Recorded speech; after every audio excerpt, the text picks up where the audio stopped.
Welcome to the EcoParent Podcast Network. I'm Sam, the founder of EcoParent Magazine. If you listened to any of the first 5 episodes of this show, then you're familiar with the tumultuous history of EcoParent's early years. Don't worry, I won't subject you to that again. Instead, I just want to remind you of why we do this. It's for you. EcoParent has always been for you. The parents who go the extra mile to do a little better for their kids, their families, and for the planet. But the relationship is symbiotic. EcoParent also needs you. So if you like these podcasts and find that they add value to your life, if they inspire you or make you feel more connected, please share them with your friends. Reviews are also a great way to tell the listening platform that the podcast is worth recommending. So, if you're not busy driving a kid here or there, or making supper, or any of the other awesome parent stuff that you do, please take the time to pause this recording and give it a quick review, or text it to a friend. Dad, can we record the outro? Sure. Pretty much every vitamin we need is in these organ meats. From vitamins A, B, C, D, E, and K, essential minerals like iron, calcium, copper, magnesium, selenium, phosphorus, potassium, zinc. It's truly nature's multivitamin. The Feeding Families podcast is all about nutrition for kids. We bring you new ideas and inspiration for your kitchen and answers to your food questions so you can overcome the very real, very frustrating food-related challenges so many parents are trying to figure out. I'm your host, Jess Sherman, family wellness educator, author, practitioner of functional and holistic nutrition, and mother. I want you to develop unwavering confidence in the choices you make every day, so let's get into Feeding Families. Hello, families, and welcome back to the Feeding Families podcast. We are here today. We are going to give you some new ideas for the kitchen. We're going to bust through some myths. And to help us with that, I have an exciting guest. I have a professional chef here to help us make things a little bit easier in the kitchen. I have Chef James Barry with us. Thanks so much for joining us, James. Thank you for having me. I'm going to just introduce you, and then we are going to start talking about how you can make things easy and delicious in the kitchen. I know I'm a mom of 3 and, getting dinner on the table every single night and making sure it's tasty and nutritious, that's a challenge. So James is going to give us some tips for the kitchen. And we're also going to dive into one of my favorite topics, which is organ meats. And before you cringe and decide, no, this isn't for me because my kids will never eat organ meats, stick around because just keep an open mind. Organ meats are one of my favorite tips and tricks for families. And it doesn't have to be gross. It can be delicious. And there are some really important things you need to know about it. So we're going to dig into that. And let me just give you a little bit of a background on James. James Barry has been in the culinary field for 16 plus years, started as a personal chef cooking for celebrities like Tom Cruise and George Clooney and Barbra Streisand and John Cusack. He's a published author, having co-authored the recipes in Margaret Floyd's Eat Naked book and also the follow-up cookbook, the Naked Foods Cookbook, and most recently co-authored the recipes in Dr. Alejandro Yunger's book, Clean 7. Most recently, James launched his first functional food product, which is called Pluck, which is an organ-based all-purpose seasoning. Doesn't taste anything like organ meats, I can tell you that. But it's awesome. It's the first of its kind. It's an amazing, easy, delicious way that people can get organ meats into their diet. And I've had the pleasure of tasting it, and I recommend it to my clients as well. So thanks for coming, James. Let's dive into this. Yes. What do you want to know? Well, oh gosh. Well, first of all, can you come and be my personal chef? Yeah. It's one of those things on my list of things I want. I know, right? Sometimes people have this misconception that as a chef, I'm just so judgmental of other people's cookings and things like that. And I guess I would have feedback, but ultimately, I just want to be cooked for too. Darn. You know what I mean? I want to take a break. So you won't come and be my personal chef. Yeah. Well, I got to say, I follow you on Instagram and you post these beautiful pictures of food. And what I love about it is that it's simple stuff, right? Because as busy parents, we need simple, we need nutritious, we need cost effective, right? I mean, those are kind of the pillars and stuff that our kids will eat. Absolutely. And I have two kids, one 5 and one 9. And the 5-year-old, almost to a point of annoyance, wants to cook the meal every single night. It's both wonderful, but it's also kind of annoying because sometimes you're in that, that mode of like, I just need to get it done. You know what I mean? And of course, when you're working with a 5-year-old, you got to go slower. Right. And then of course, you also have to be aware, like, don't get burned, don't cut that finger off, whatever. You have to be almost uber aware. And at this point, you just want to get it done and kind of decompress. And she just loves it. And so I always walk that fine line of like, okay, how do I get this done and not squash her love of cooking? And honestly, what I normally do, and this is something I usually recommend to families, is if you want your kids to be into what they eat, include them in on the process from beginning to serving it, from purchasing it in the grocery store to, actually I'd start with from meal planning. So figuring out what meals we're going to have this week, include them in on that process, all the way to grocery shopping, to then the chopping of the food, to then the cooking of the food, to then the serving of the food. Yeah. And I find when the kids are involved, they eat it. They eat the food.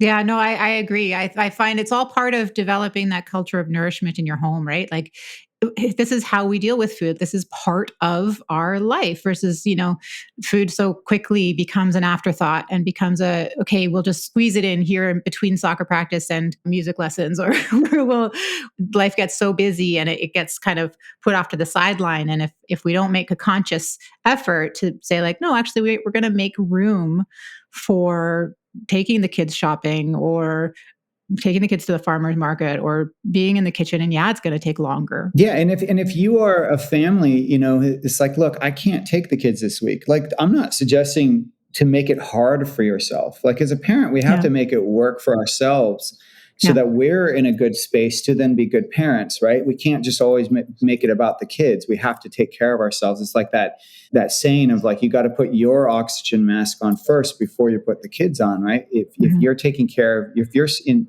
self-care mode, then you're going to be a better parent. And so I'm definitely not advocating for someone to push themselves beyond what, more than where they already are. I mean, let's face it, the current times are already pushing us, right? So this modern life and this pandemic life, all that, it's already very stressful. So my thought is like, okay, we'll break down the different pieces and see where you can fit your kid in realistically that week. And maybe it changes each week. Well, maybe one week they're just part of the meal planning. Maybe another week they're part of the grocery store. But notice I'm always starting with the meal planning. And I have to say, meal planning is one of the most underused resources. It's the resource that moves the needle the most, and it's also the most underused. Meal planning does so much for a family. It makes things easier. It's less stressful because you can plan out your week based on your schedules. Let's just say if you're a family, it's like, okay, my wife and I look at Sunday through Thursday, let's say, because typically we'll eat out on Friday or Saturday, one of those days. So at least 4 or 5 days a week, we're cooking in the house.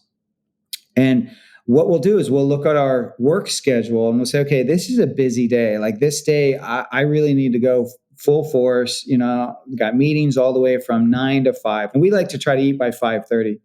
So on those days, I go, okay, that's a slow cooker day. That's a day where I can throw everything in the slow cooker in the morning and it cooks during the day. It sits there and it stays warm and then it's ready. And I don't need to do anything else except maybe throw it under the broiler if I want to crisp it up, or maybe add some greens like spinach, something like that to it that you can't slow cook because they would get mushy. But, it's just, maybe it's like a 5-minute or 3-minute like little step afterwards. But ultimately, there's nothing but prep time when you slow cook. I love, utilizing a slow cooker or pressure cooker on those days. And then on the other days, you're planning accordingly. You're like, okay, so if I do a whole chicken on Wednesday, I know I need the hour and a half or so to cook, maybe even 2 hours, depending on how big. It's like, so I need to get that in the oven at this time. And so you plan it, you schedule, okay, at 2:30, I've got to start the food so it's ready by 5. That doesn't mean you're cooking from 2:30 to 5. You just get it started and then you leave. I think meal planning is a wonderful resource for the family to lower stress. And then also, you mentioned like lowering the bill, right? The grocery bill. Meal planning does that. Because what happens when we go grocery shopping, particularly if we take our kids, there's tons of impulse buys. And those impulse buys are usually what raise the bill up because they're processed food or something, they're packaged foods that are higher in cost. And so that meal planning, you just stick to that meal plan grocery list and you don't diverge, and your grocery bill will be very manageable. Well, I was going to say, I find with meal planning, like I go in and out of phases where sometimes I'm really on it and then sometimes I don't make space for it. I agree with what you're saying that the times when I'm really on it, like the stress level diffuses. I don't know, people can sort of do a little self-assessment, but for a lot of families, that sort of 4 o'clock, 5 o'clock, 6 o'clock, like what's going to be for dinner time is a real source of stress and tension. If you were wearing like a heart monitor, it would probably, blood pressure would be going up and heart rate would be going up. And it can be a really stressful time until you figure out, okay, what is it we're going to make? And then make it. And that goes away with the meal planning. So I agree with you. And when you do make those last minute decisions, would you agree that usually the decisions you make are not the most healthy? You know what I mean? They're usually like, oh, let's grab the frozen dinner out of the freezer or let's order pizza.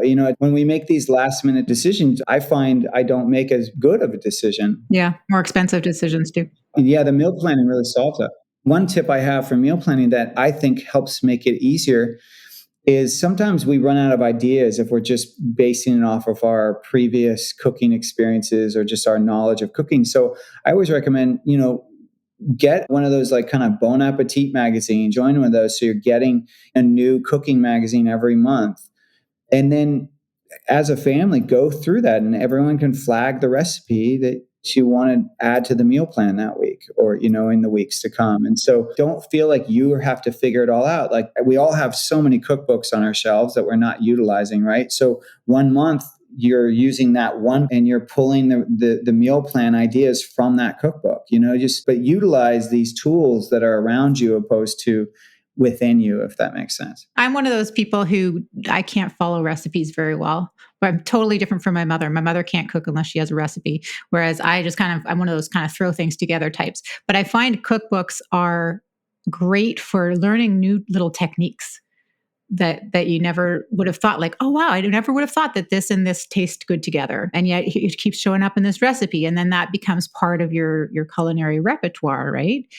Is there anything that, you've learned over your cooking career that is like a great tip for making things pop, like just amazing flavors that you've discovered or techniques that you've discovered really work well? Yeah. If you're ever having guests over and you want them to walk into the house, this is before they've arrived, when you want them to walk through that door and say, that smells so good, for them to exclaim like, oh, this smells amazing.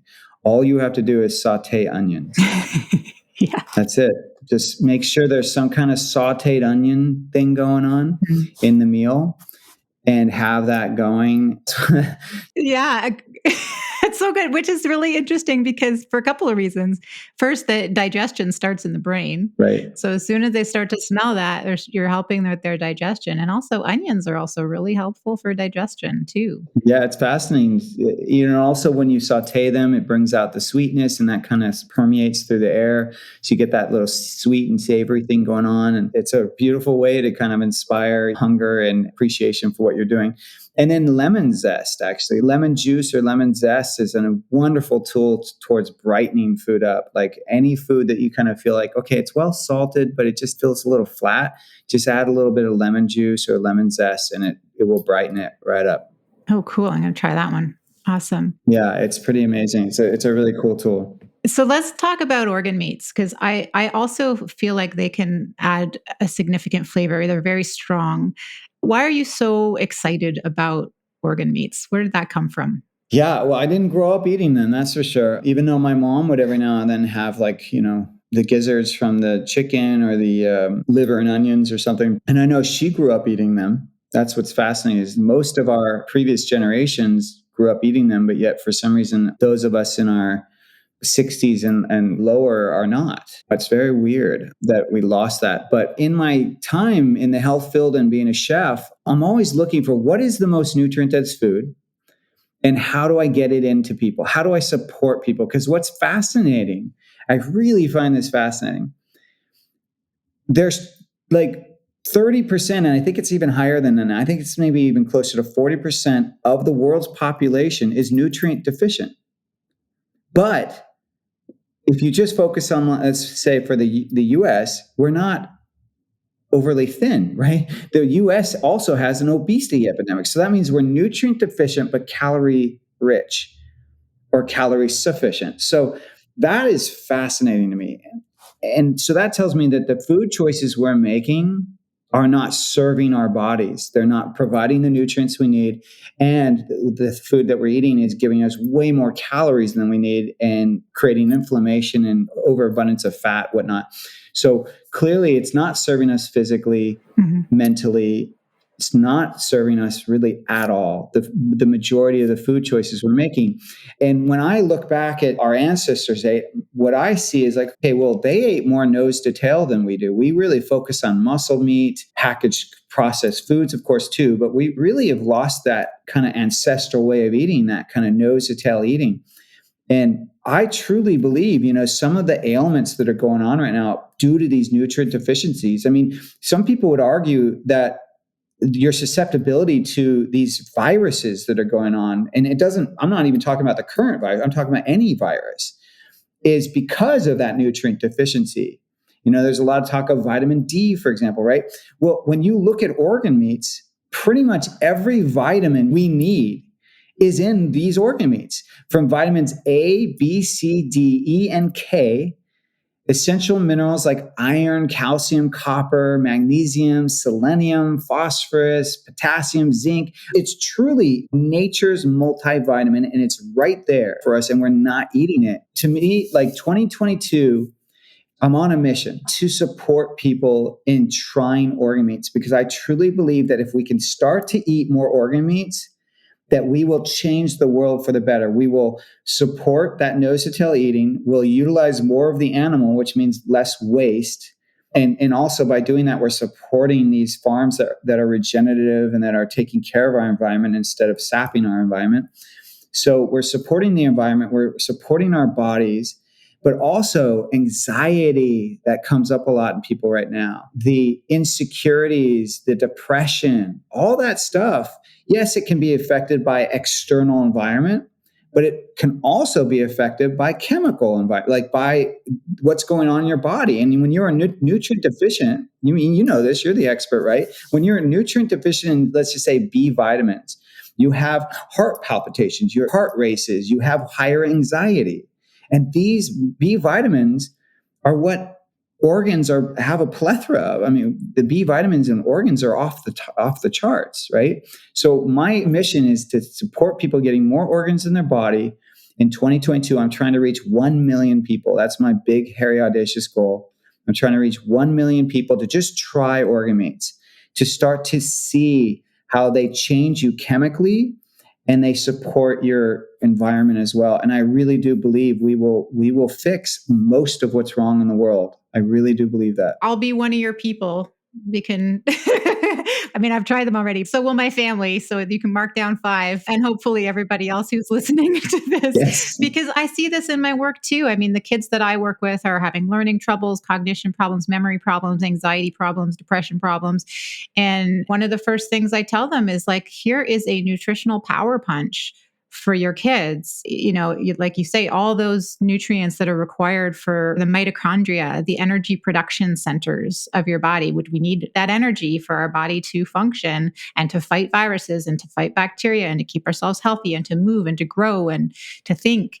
And then when I saw the profile of organ meats, pretty much all of them, I think, they're a little power pack for all things mitochondria and all things neurotransmitter. And they're not just like a little bit. It's like when you stack them up against all the other foods that people like to tout as nutrient dense, like usually the list will entail kale, blueberries, beef, seafood, what else? Sometimes like some kind of Amazon berry or something like that, Sahi or something like. So when you stack all those together, and anyone could do this search, you'll see, just do a list of most nutrient-dense foods. Inevitably, there will be one line that has beef liver on there. Mm-hmm.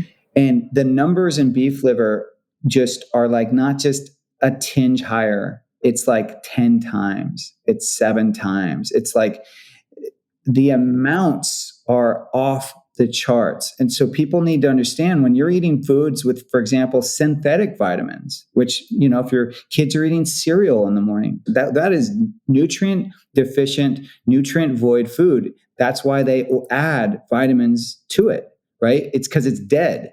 And then they have to fortify it with vitamins, synthetic vitamins, to put it on the shelves and legally, basically. I mean, legally they have to do this, right? So if your kids, if that is how they're getting most of their vitamins, those vitamins, A, are not easily assimilated into their body. They're not easily absorbed. And sometimes it's in too much amounts. Like because it's synthetic, your body almost sometimes it's getting too much of something or too little of something, and your body can't handle it all. Whereas when it's getting these vitamins and minerals from a whole food source, like an organ meat, it can absorb it and or recognize it, and it can process it. So even when you're, let's say, eating beef liver, which is very high in vitamin A, extremely high in vitamin A. I mean, the vitamin A is off the charts. Your body can still process it, even though it's more vitamin A than you actually need. Your body can actually process it and do with it what it needs.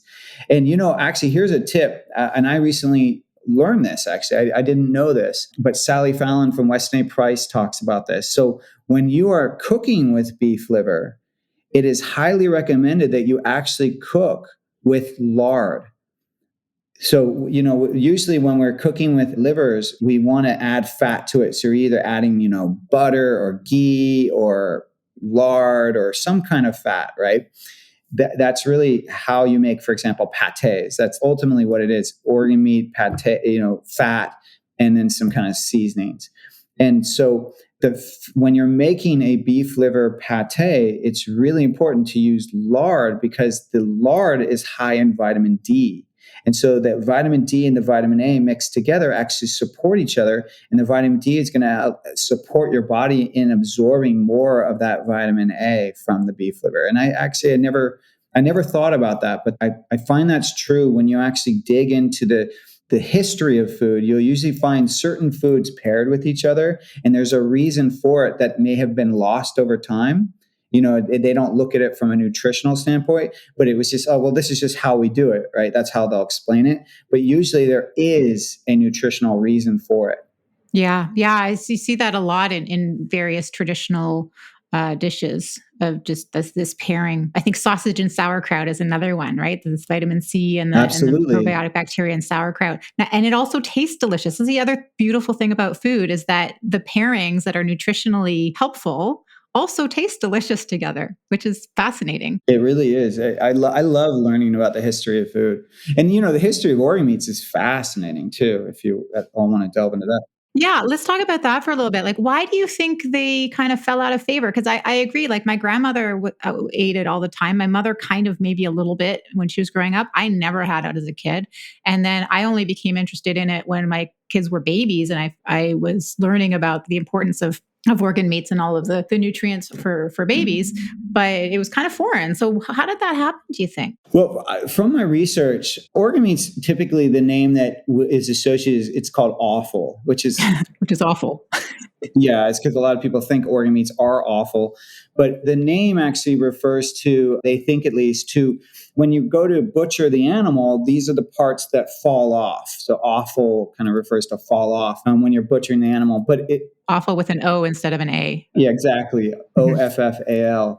And a lot of the history pinpoints the changes in the attitude around organ meats really hinge around World War II. What was happening is that, at least I'm going to speak it from a U.S. perspective, because that's, I live in the U.S., so that's the one I focused on. But there was a fear of meat shortage, basically, because a lot of the meats from the U.S. were being outsourced to the soldiers during World War II.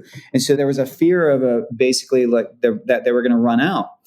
So the US started to focus on the parts of the animal that weren't being sent, which were like the organ meats. And they actually started an entire campaign around it. They put money behind it to really encourage people and support people in eating organ meats, because that would support this potential meat shortage. That's why our parents or grandparents, depending on how old you are people that ate organ meats, because it was actually supported. It was supported in the media. It was encouraged. But ultimately, organ meats falling out of favor, I have found, is typically around money. Basically, like a lot of people, particularly after World War II, when they came back and you now had 2 people that were working in the household opposed to 1, you had more money. And so you were like, you wanted to purchase higher costing parts of the animal, which is the muscle meat. Because organs are actually, if you're wanting to save money, buy organs because they're a lot cheaper. And so people were moving away from organs because they saw it as poor people's food. And it's really fascinating because you look at even, I mean, you can go back in the US, you can go back to even slavery times, and you'll see like the plantation owner, let's say they would butcher a hog, and then they would save all the muscle meat for themselves, and then they would give the organs to the slaves. And that's where you get foods like chitlins. Chitlins is pig intestine, usually. And that's a cultural food that was taken on because of their circumstances. But it's fascinating because when you think about it from a nutritional standpoint, those slave owners were actually giving the slaves better food than they were eating. You know, they didn't realize it, of course, but there's certain organ meats that are built into American society that are really built around your worth, you know, or whatever, your wallet. But if you go all across the world, it's fascinating because there is organ meats usually built into the national food. You can go, of course, to Ireland and you'll find the blood sausage. So actually, before I even say that, we should probably say, well, what is organ meats, right? Because we associate it just as the liver, the kidney, the heart, spleen, pancreas. But they actually count things like bone marrow, not the bone, but bone marrow is technically considered an organ meat. Tongue, lips, ears, skin, tail, the blood. Tripe, which is the stomach lining, that's found in Mexican food. It's a Mexican dish called menudo. It's basically made with beef stomach. The feet, chicken feet, for example, or pig's feet called trotters. Those are great ways to make stocks. And then the chitlins, as I mentioned, is intestines. Haggis, that's another cultural dish. That's like sheep and calf heart, liver, lungs mixed with suet, which is the fat, and then also oatmeal, and it's boiled in a bag and usually from the animal stomach. So most of the world is utilizing the nose to tail principles. But as we discuss, a lot of people are not eating them anymore. And I think it's because we've gotten locked into this idea that organs taste bad, they're hard to find, and I don't know how to cook them. Those are the 3 prevalent perspectives, basically. Which you're going to change all of those, I think. I can hear it in your voice. Hey parents, this episode of the Feeding Families podcast is being brought to you by the Canadian School of Natural Nutrition. Do you want to improve your health and well-being, but you're not sure how? Have you an interest in food and nutrition and the science behind it? Kickstart your health journey by learning the fundamentals of holistic nutrition through CSNN's Introduction to Natural Nutrition Certificate. This introductory certificate provides a great understanding of the links between health and nutrition. Successful completion can be transferred to the full natural nutrition program so you can earn your professional designation, title, and diploma. It's available at select CSNN branches. You can learn more at csnn.ca/holistic-family, or you can follow the links in the show notes. I have tips for everyone here. Shall we dive into it? Yeah. I'll share my tips, my ways to ease into organ meats, because I guarantee I can turn you on to organ meats. Oh, I'm so excited. Before we go into that, can you say a quick word about quality? Because sometimes people just kind of think they're gross because they think they're dirty or they're full of toxins or anything like that. Can you bust some of those myths? Absolutely. Yeah. The toxin one is interesting because a lot of people think that because organs are filtration systems, usually like the liver and the kidney, right? The heart's pumping blood, right? People assume that because they're filtration systems that they store toxins, and that's actually not accurate. If the animal's healthy, these are more like, think of them more like what I would say strainers. What they're doing is they're full of nutrients to support your biological system, and they're helping to strain out the toxins, but the toxins don't stay there because obviously if they stayed there, think about it when you're straining, broth or something, right? You're straining broth, all these bits stay on it. Well, if your kidneys and your liver didn't have a way to expel those toxins, then they would just build up, right? Just like your strainer would from broth. And eventually the liquid wouldn't even be able to go through the strainer because it's so impacted, right?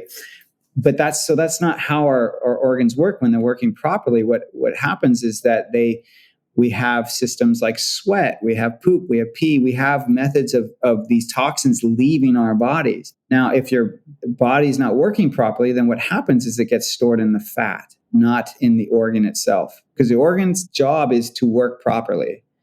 And so where it gets stored, though, is in the fat. So that's where it's kind of ironic, is that, people that are concerned about toxins, a lot of them are eating from animals where they're storing all the toxins in the fat. So if you're eating like bacon, if you're eating these cuts of beef or the cuts of meat that are very fatty, that's where a lot of the toxins are. So that goes into the question of quality. You have to make sure that the animal that you're eating is healthy, because the health of that animal is going to equal your health. And so I always look for farmers at farmers markets that I can talk to and find out, well, what are they feeding their animal? Because I want them to be feeding that animal properly. I love grass-fed, beef, for example. Now, all beef is grass-fed, but not all beef is grass-finished. And so that's really important. And then you also want to know, like, what are they pumping these animals with? Are they giving them tons of antibiotics? Are they confining them to little boxes or to crates, depending on what the animal is? Are they ever seeing sunshine? The sun is so key, obviously, to us, to animals. Are they eating grass? Is it green grass, fresh grass, or is it dried grass? All these things, I believe, should be taken into consideration to a point. I don't want it to ever stop. I don't want someone to feel frozen out of fear of, like, I don't know how to eat. If you're ever feeling like, look, this is too complicated, I don't know what to choose, then I say there is definitely some studies out there that say, whether the animal is conventional, or this is for cows at least, if the cow is conventional or pastured, it still has these nutrients. There are some studies out recently that show that they still have some nutrients. So if you have to choose, some kind of processed meat versus eating just regular beef or organs or whatever part of the animal, I would say just don't worry too much about that. But if you're someone that wants to take it a little deeper, then absolutely focus on what the animal is eating and how they are cared for. Those two. And so what I look for is pasture raised, 100% grass-fed, grass-finished. I love supporting small farms. That's why I go to the farmers markets. And one way to kind of save your pocketbook is to join a meat share. So a lot of these ranches, they'll let you buy like half a cow or half a sheep or half a pig.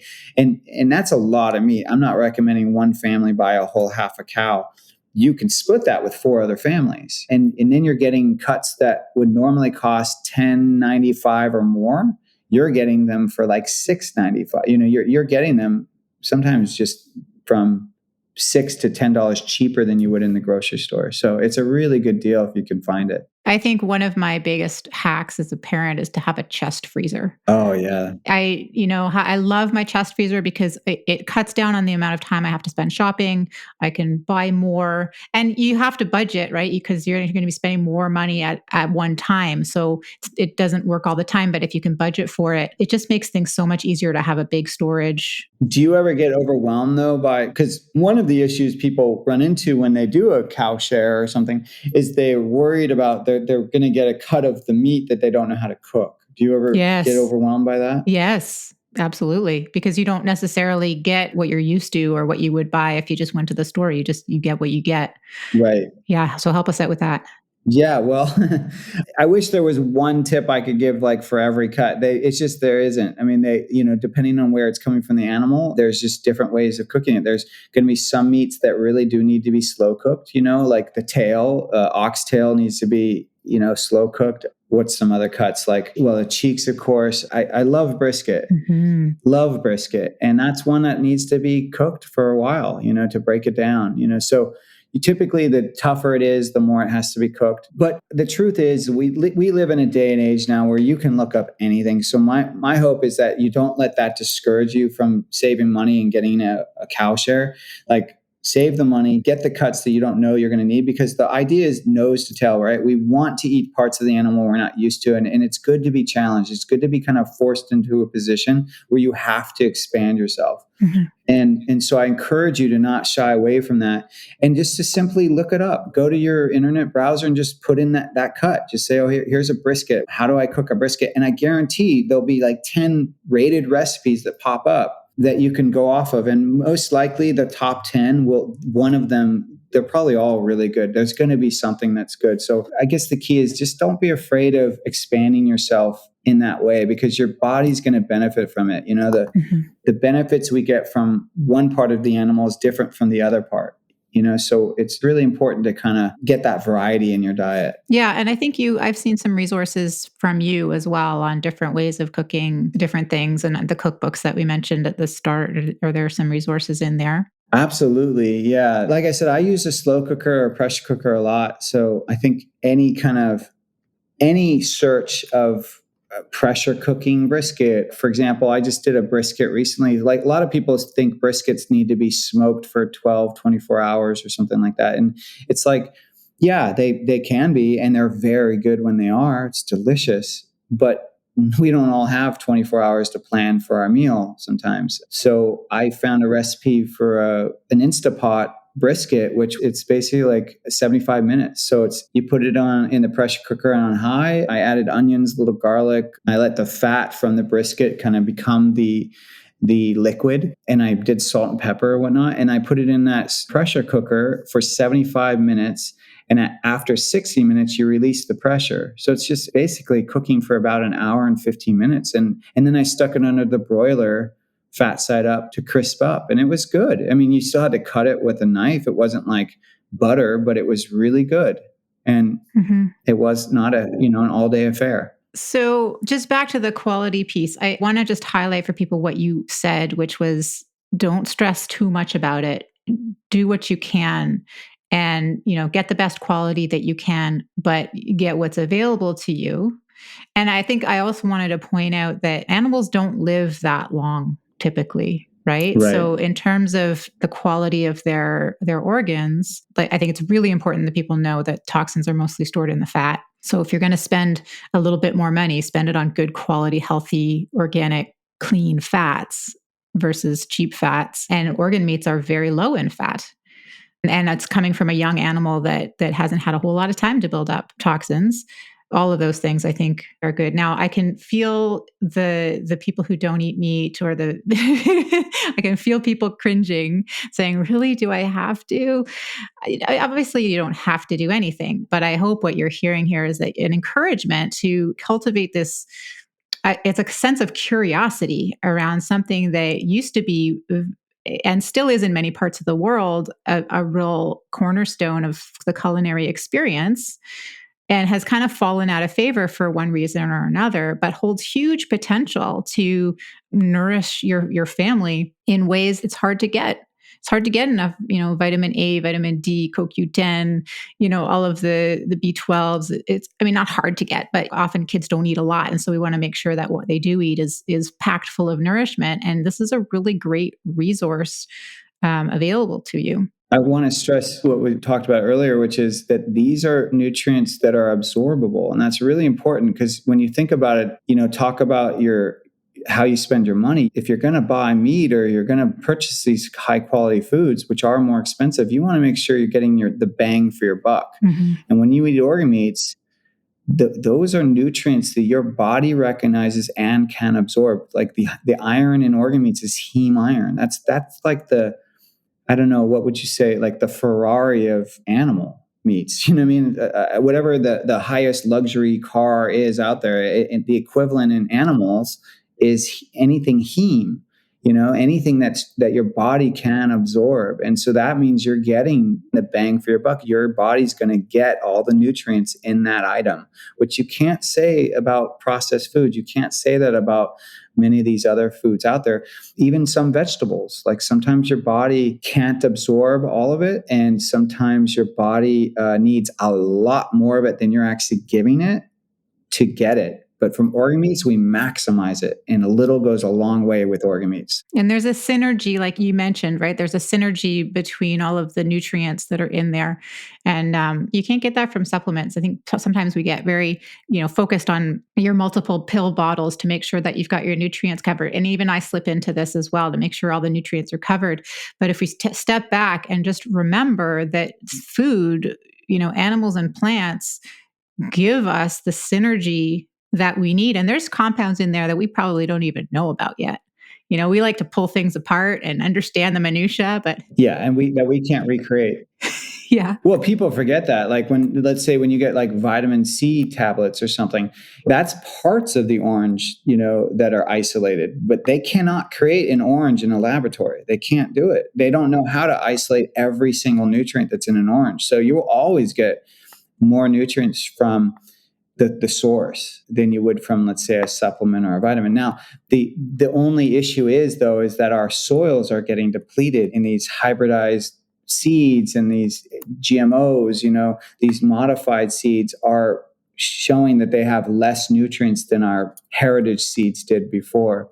So that is also a reason why eating organ meats in your diet is really important, because this is something anyone can look up. Just going from, let's say, the 1960s to currently, the degradation of our produce is huge. It's lower in vitamins and minerals than it was previously, and it's continuing a downward trajectory. So getting something like organ meats that's going to be, have more of these nutrients in it is really becoming, I actually believe I'm ahead of the curve. Like I believe in 5 years, we're not going to have a choice. In the next 30 years, we have to start thinking like this. We have to start eating these kind of more nose to tail principles, because we won't be able to get all the nutrients we need from our produce because of this soil degradation and the seed issues, of course. Yeah, it's almost like a more efficient way. Yes. Like you said at the start, just using all of the animal. And I'm so fascinated by ancestral cookbooks because they talk about even chicken feet, which is actually kind of more well-known, or pig's feet in broth. It makes the most wonderful gelatinous broth. And I mean, my grandmother used to do that all the time.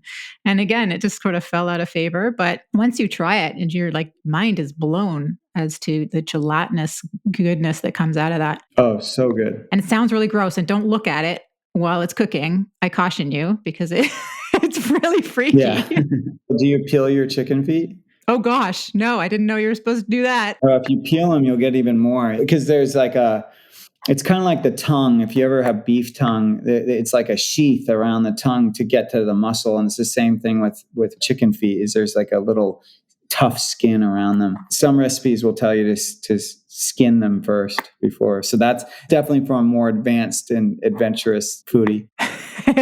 Yeah. Well, I just threw them in there, but good to know. Let's talk about Pluck, because I was so excited to see it, because I have for quite a few years just dehydrated my own liver, because I have found that I couldn't get my kids to eat it, and I'm no chef, and I knew how powerful it was, and I wanted to get it into them. And after the age of about 5, I could no longer give them the pate and the, bits of liver. So I found that dehydrating it and then grinding it up really tempered the taste, and I could just sprinkle it all over.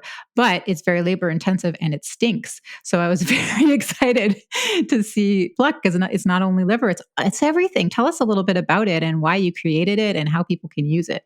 Yeah, that's interesting, though, that you mentioned that you found dehydrating it actually lowered the flavor or made it more palatable, because it really, in a sense, when you dehydrate, you're removing the water. So it's technically, when you dehydrate, you're intensifying flavor. So that's interesting that you found the opposite. So that's cool. Well, I think what it is because you can use less of it. And you can mix it in, like I mix it into ground beef and with seasoning and things like that, and nobody can taste it. Okay, that's probably it. Yeah. But probably if you were to take a teaspoon of it, it would still taste very strong, which I wouldn't do. Yeah. But so Pluck is basically freeze-dried powdered organs, and I'm getting them from 5 sources: liver, heart, kidney, spleen, and pancreas. And part of the reason why I chose 5 is because, once again, it's the nose to tail of eating is my kind of goal, is to try to utilize every part of the animal, but in ways that will make it easy for people to get it into their diet, so they don't have to think about it. Because I mentioned earlier that the 3 kind of blocks are the taste, the knowledge around cooking it, and just kind of what to do with it, not wanting to touch it, the kind of the physicality of it. I'm trying to make it so those aren't barriers for people. And Pluck was what I came up with, which is I'm taking these freeze-dried powdered organs and I'm combining them with spices and herbs to offset that flavor. So now it doesn't taste bad, it tastes good. And because it's a seasoning, it's a shelf-stable seasoning. So it's no different than your all-purpose seasoning like Lowry's or whatever you're using, Old Bay, whatever. It's no different in that you keep it in your drawer or on the table. And you can sprinkle it on anything. So now you don't need to know how to cook it, and you don't need to touch it or cut it or feel any sliminess or anything like that. You don't have to deal with it. By creating Pluck, I've knocked those 3 barriers out of the way. And what you then are left with is a spice that tastes delicious. You don't really taste the liver or the kidney, the heart, or the spleen, or the pancreas, because I've kind of masked it with these other flavors. And what's really cool is you can sprinkle it on things that you would normally not put organ meat on. Like one of the favorites is people love putting it on popcorn. It's delicious. It's kind of like game changing. It's so good on popcorn that it will be hard to eat popcorn without it after you've tried it. Same thing with eggs. And you pretty much, my kids, they sprinkled on their toast even, you know what I mean? Like, so you can put it on things that you would normally not be able to put these really nutrient dense foods on. And so not only is it making the food you're putting on taste better, not only is it easy, but as a parent, you're stoked because you're like, oh, my kid just had a piece of toast and they got organ meats in their system. Like, win. What a win. Yeah. Right? I mean, that's every parent's dream, is that, we were talking about earlier about, how we're stressed and that last minute eating. And, I was mentioning how inevitably sometimes that becomes like ordering pizza out, right? So let's just say you're a parent in that situation where you had a day, it was a hard day, and you're just like, I don't know what we're going to cook. Let's just eat it. Let's just order in some pizza. So you're already feeling kind of like dirt a little bit because you're just feeling like, oh, we just did this 3 days ago and we're doing it again. I feel bad. My kids aren't eating well. Well, imagine how much better you would feel if now you could just sprinkle Pluck on that pizza. Not only would it taste good, your kids will eat it, they love it, but you're just like, oh, wait, yeah, we're having pizza, but I just got organ meat in my kids, so it's okay. I'm good.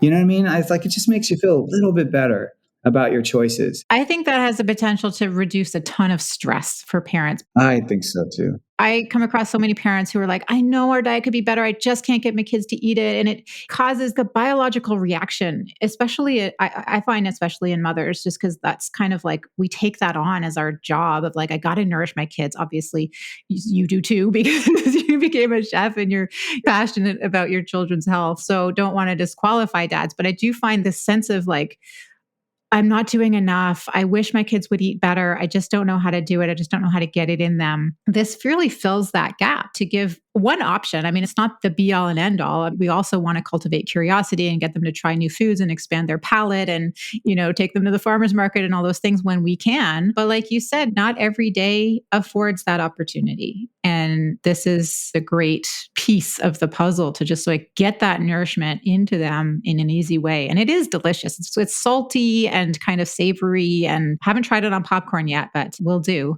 But I've put it in sauces. I've put it on pizzas. I put it in soups. I've tried it in quite a lot of things, and it works. Like, it melds with a lot of flavors. I love that you've tried it and you can speak to it, but I want to make sure everyone understands.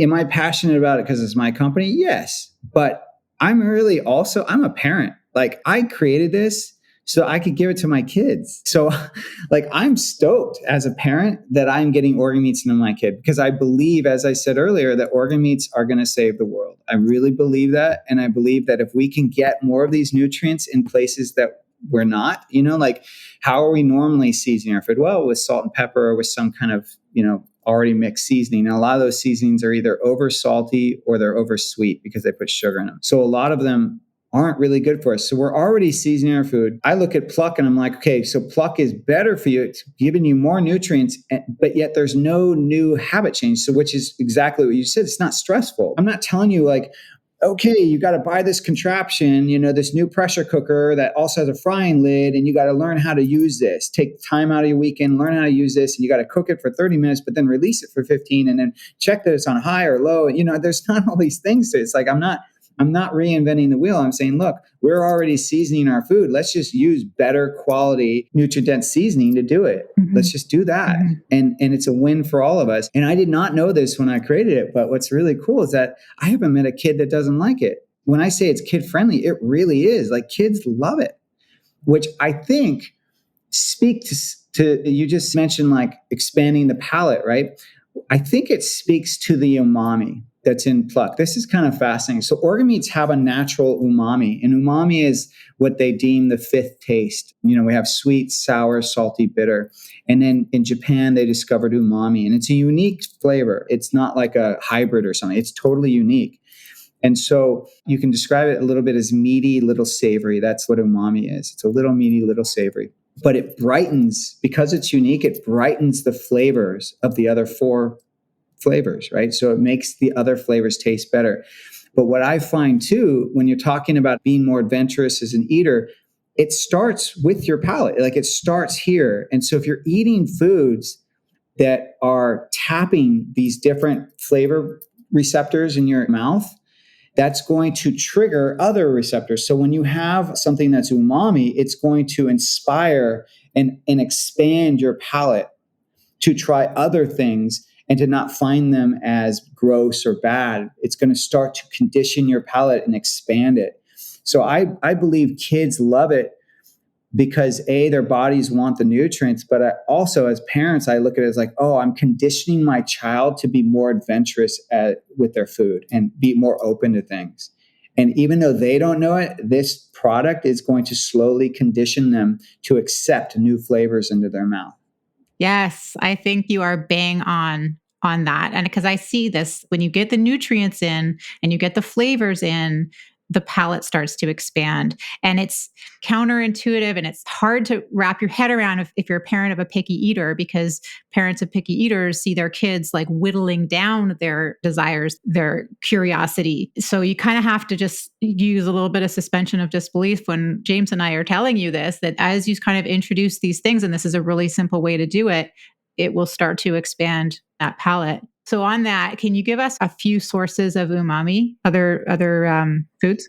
Oh, yeah, sure. Mushrooms have umami. I mean, like, a lot of foods have umami in them, but mushrooms is one. Tamari sauce, soy sauce is umami. Some ferments have umami in them. Gosh, I used to have a whole list. Is oyster sauce? Yes. Because oyster sauce is one of those things that, like, you put a drop of it in something and it just like expands the flavor. Yeah. Anchovy, maybe? Anchovies definitely are umami. There's shellfish has some umami. It's like, yeah, it expands everything. You're right. Yeah. What about miso? Is miso?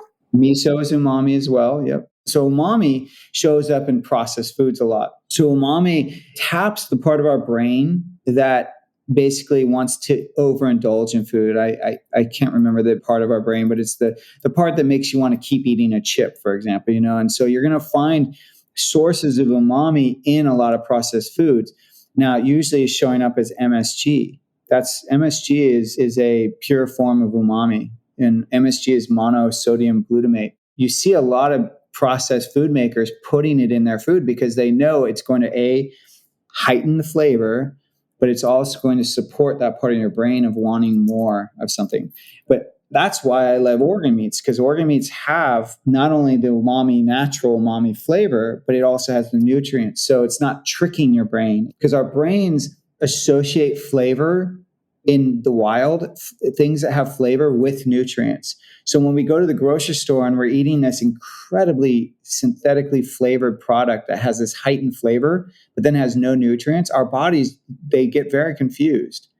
So when you're drinking, let's say, that soda that has zero nutrients, but has tons of flavor, your body doesn't know when to stop. It doesn't know to stop, because what our bodies do is the flavor tells it, oh, this is going to have lots of nutrients. This is something good for us, right? So that's what the flavor does. But then if there's no nutrients actually informing your body to, okay, I have enough, I'm good, stop. When it's void of those things, then the body just keeps taking it in and taking it in. The brain doesn't communicate. They don't communicate properly to each other and tell each other to stop. So people that are eating lots of processed foods that are getting obese, it's not actually just willpower. Your body is being tricked. And so I always tell people, like, it's not all on you. This is something they've figured out in the food laboratories. They are tricking your body to think that it needs more of what it is you're eating and not knowing when to stop. Yeah, I'm so glad you brought that up. Yeah. And that's why I love organ meats, getting it from the whole food, that's the power of like Pluck. Pluck is not a synthetic form of umami. There's no MSG. When I was creating Pluck, I was talking to this one co-packer and they're like, I could just add a flavor of beef that would make it taste like organ meat. And I'm like, no. I'm like, no, I don't want the illusion of health. I want to actually provide health. And using the whole food source is healthy. It's these other things, these synthetic forms that are not healthy. Mm-hmm. I love so much about it. I can think of all the different tangents we could talk for hours on about, the power of flavor and the nutritional value of taste and flavor. We could talk about intuitive eating and how that gets derailed when you are putting synthetic foods in your body. We can talk about picky eaters. This conversation could go on and on and on, but I'm conscious of time. But thank you so much for all of this. Thank you for creating it. We will link to how people can get it on our show notes, and we'll link to how people can get more inspiration from you of different ways. I really wanted to have you on to inspire people to keep an open mind and try different directions when it comes to feeding their kids, and some directions that you may not have thought of. And I think you've really done that beautifully. So thank you. I want to make sure we give your audience the value of that easing into organ meats, because although I'm pushing Pluck, ultimately, it's not just about Pluck. I really genuinely want you to eat organ meats. And so Pluck is the gateway. So Pluck is the easiest, most flavorful way to get organ meats in, but it's not the end. I don't want you to stop there. So how I encourage people is, so you start with Pluck, absolutely. You can put it into anything. You don't need to know how to cook. Finish the dish with it for optimal nutrition. You don't have to tell your kids what's in it if you don't want. You can do it on the sly, however you want. Just get it in. Get it into the food. Now you're exposing you and your kids to that umami and to the nutrients of organ meats in microdosing, but frequent use. So that's key, is you want to frequent use it because it's microdosing. And then now when you're feeling a little bit more adventurous, you're ready now to dive into your next tier of organ meats. What I recommend is you actually buy some beef liver. You can get part of it or a whole because they are a little big. But when you get it, it's going to most likely be frozen. And so what I recommend you do is you were kind of doing a variation of this, but I think what I'm going to suggest is even a little easier than what you did.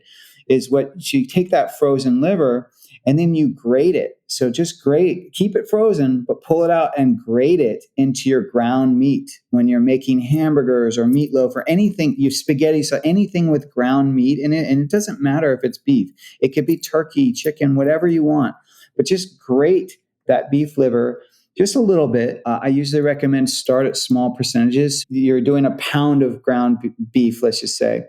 Then I would start with just 5% of that being, the grated liver organ, just 5%. And that's like maybe a couple tablespoons. It's not that much. There's 16 tablespoons in a pound. So 5% is maybe 1 or 2 tablespoons. It's not much, right? Then after that, start to ease up, but never go beyond like that 20%. I find that you go beyond 20, 25%. And what happens is the ground meat starts to take on a different texture and you start to taste that liver. So just keep it within that 5 to 20%, ease up, and you can go all the way to 20, just like you probably did previously, and no one will know what's in there. Nobody. They will not know. And there's already some mixes out there. I think Force of Nature does a mix already. That's a brand that blends their ground meat with heart and liver and I think maybe kidney. But you can't taste it when you do it like that. So that would be the second tier. Then once you're ready, like, okay, we've done that and you've titrated up to that 20%, you're good there. Then the next step would be, I kind of mix this step up. So you either can actually eat an organ meat and actually see the organ meat. What I recommend is you start with chicken hearts. Chicken hearts are actually really mild. They're super mild. And the heart and the tongue are the two parts of the animal that really are more muscle than they are organ. They're very similar to muscle meat. So they're the closest you can get to eating the muscle. So I recommend you start with chicken hearts. You can chop them up, add them to a sauce so they almost look like little bits of mushroom. And they're super mild, super take on whatever flavor you're using. So you won't taste them. Just, once again, don't do half and half. Do like 5 to 10%, of them, just, like 4 or 5 of them in a spaghetti sauce. And the alternative is, okay, I've done it. I think I'm ready for the chicken hearts, but what about a different organ? So the alternative is then to go to beef tongue. So beef tongue, as I mentioned, is also very muscle-like. And this is a really cool way to do it, is basically you slow cook the tongue. Let's say if you ever made carnitas is a pulled pork dish that you usually find in like taco places. And if you go to an authentic Mexican place, you'll find tongue. Tongue is called lengua, but you cook it just the way you would if it was a pulled pork. So you slow cook it. You take the whole tongue. You can slow cook it in onions, garlic, whatever, a little broth. Put it in that slow cooker or the pressure cooker. Let it cook for at least an hour. And then when it's done, it's going to have that sheath that I talked about earlier. It's this kind of like skin. It's a thick skin. It's going to have that, but it's almost going to be peeling apart. So just, take that off. And then what's underneath is just the muscle of the tongue. And it shreds just like pulled pork. And it's delicious. Once you pull it out of the slow cooker, then put a little salt on it and pop it, or even Pluck or something, but pop it under your broiler to crisp it up. And I swear you'll be blown away. It is one of the most delicious foods I've ever had. It's so good. And it's a lot cheaper than muscle meat, a lot cheaper. And you just have to get past the size and the look of it. But like I said, you don't have to actually do anything to it. And only after it's cooked to you, then pull off that sheath. You don't have to cut it or do anything before that. But what's kind of fun with the tongue is you can take some really cool like social media pics with it. And your kids can rub their fingers each way on the tongue because it's got little hairs on it. And, they're smooth one way and rough the other. So you can really like have fun with the tongue, if you're a family. But in general, though, it's amazing. And so then once you've done that, so you can either do that before the chicken hearts or do that after the chicken hearts, but do those in that order. You'll start to ease into organ meats and make them kind of like an everyday part of your meals. And then you can eventually go bigger there. Then eventually you can go do liver and onions, for example, which is an acquired taste. But once you've built up to accepting those flavors in your mouth, you'll find it's delicious. It's super, super good. You can then do pâtés, and pair that pâté with your favorite cracker or piece of bread, whatever, and you'll find it's just easier. And we've got some great recipes on Pluck. It's at eatpluck.com. That's where you can purchase Pluck, but also you can go to our recipe section. We've got tons of organ recipes. We have a pâté recipe that's super easy. We also have a recipe for heart. So beef heart, we have a recipe on there to how to take beef heart and make it jerky. And it's super good because once again, the heart doesn't have that organ taste the way the other organs do. It's more muscle than it is organ. So that's kind of my tips on easing into organs. So I hope that helps everyone and kind of demystifying that organs don't have to be this Mount Everest that you have to climb. It truly simply with Pluck. But then even from there, you can grade it and no one will know. Nobody will know it's in there. You can really ease into it. You can start small.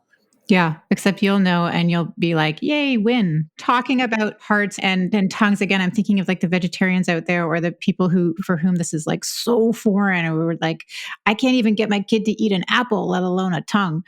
And I think we have to catch ourselves and say like, part of this confusion and this kind of like sort of feeling about organ meats is just because it's fallen out of favor culturally.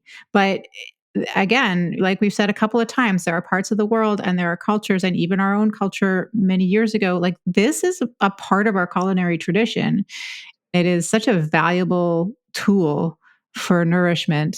I think those are fantastic ways to just start slow, and you don't have to sit down to a plate of liver first off, right? You can ease into it. Those are amazing, amazing tips. Anyone that is plant-based who's listening, I've been in this business a long time, as we mentioned at the top, and I've personally gone through lots of different diets. I've tried lots of different things, and I encourage people. Yes, I'm talking organ meats, and obviously you have to be an omnivore to eat organ meats, but I'm not trying to tell people, well, you need to eat this way. I actually want people to follow their instincts around what they think they should be eating. So if you want to be a fruitarian, a vegetarian, a pescatarian, a vegan, whatever it is, if you're drawn to that, if your energy is being pulled to that, try it.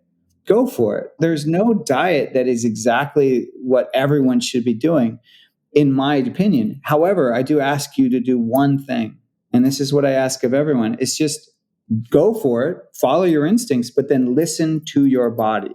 Okay, because our heads can wrap around all these different ethical questions and these different ideas around diets, but our bodies, they don't lie. So if you start eating vegan, for example, and you start feeling bloated, and you're noticing that you start having skin issues or that your hair is falling out or anything like that, that is your body communicating to you that this isn't working.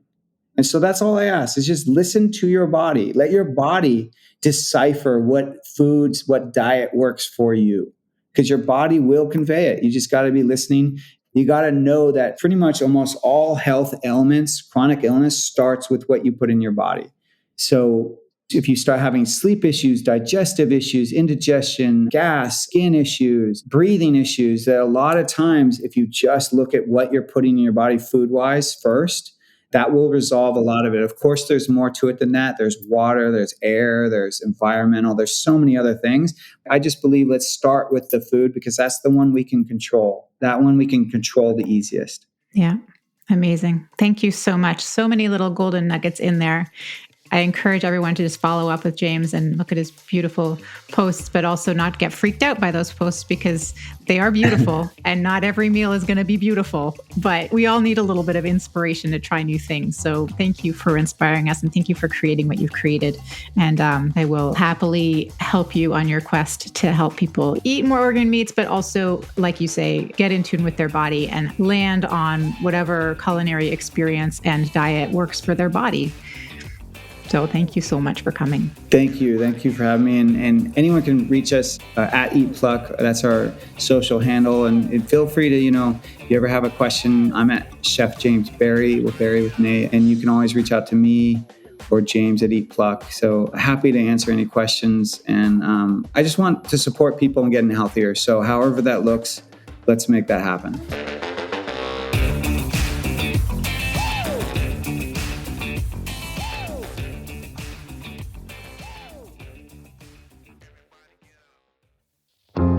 I'm Ransom, inspiration behind Eco-Parent magazine. I was on the cover of the first issue when I was a baby.